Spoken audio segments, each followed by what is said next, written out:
Izzy with Sustained Farms here. Today we're going to be making hummingbird feeders because hummingbirds are great pollinators and we want to attract them to our garden, and they don't really eat the same type of food that other birds eat.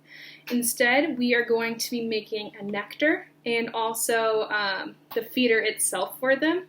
So what you're going to need is your jar. It can look a little bit different than this as long as you have a way to kind of remove the middle of the lid from the rim of the lid. You're good to go.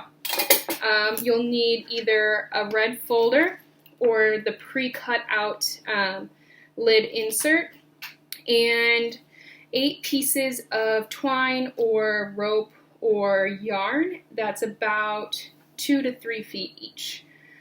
For the nectar, you're going to need a pot to cook it in, 2 cups of water, and half a cup of sugar. So as long as you keep the 4 parts water to 1 part sugar ratio, you're good to go. And let's get started. We're going to start by making the nectar. So to do that, you are going to turn your stove on to about medium. Pour 2 cups of water into your pot. Follow that up with half a cup of sugar. And once again, you want that 4 parts water to 1 part sugar ratio. And then get your mixing utensil. It can be a spoon, whatever you need. And you're just going to stir that until this mixture dissolves. It's not going to take that long, maybe a minute or 2.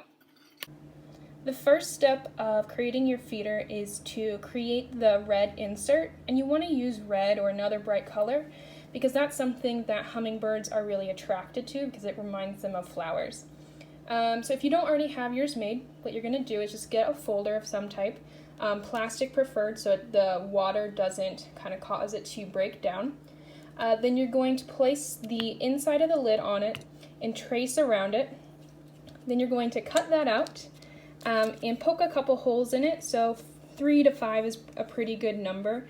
So these were done just using a pencil. You can also use a hole punch to make them a little bit cleaner.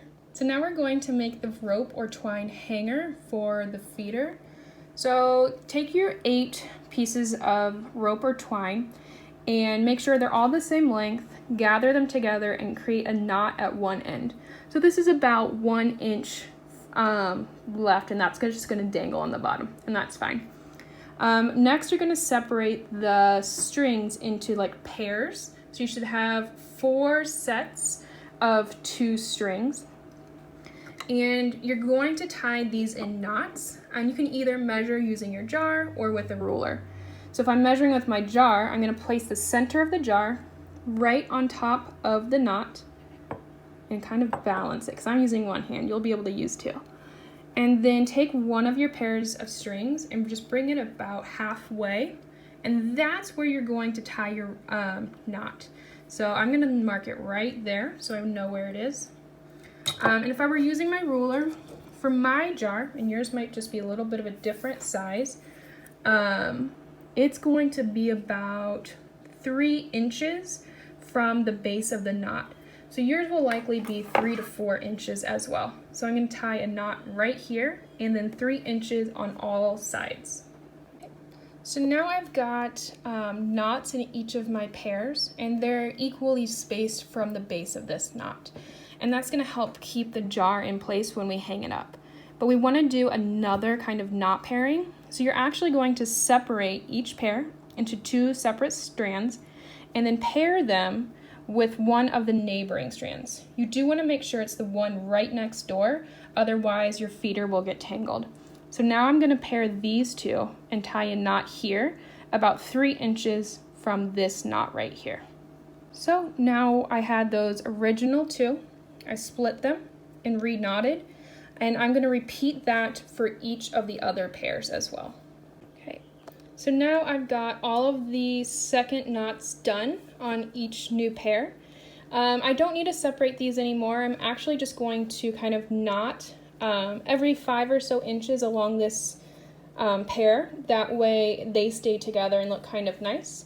When I do that with all of them, I'm going to knot it all together at the end, just like this. Okay, so now I've got my lid made and my hanger made, and it's been about 10 minutes for this nectar to cool. So I'm going to pour it into my jar.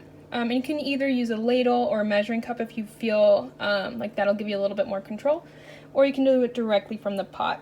And you want to pour it so that it comes to, so that the jar gets full. Any additional liquid you have, you can store in the fridge for up to a month to refill your feeder. So it's right up to the top. And you will also notice that we don't have any artificial dyes in here like some hummingbird foods. You don't need that for them, and it's actually not great for little hummingbird bellies. Next, you're going to put your lid insert inside the original ring of the mason jar lid. So you're just gonna pop it right down in there, and if it doesn't fit perfectly, just trim around the edges with some scissors. And then we'll pop this on. We'll screw it tight.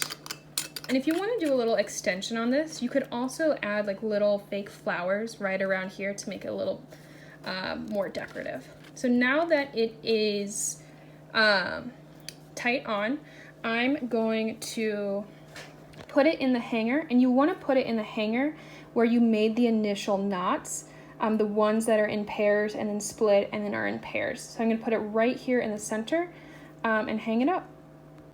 Here is my hummingbird feeder hanging right outside my window so that I can observe the hummingbirds come visit, and also next to some mint that I'm growing to attract them as well.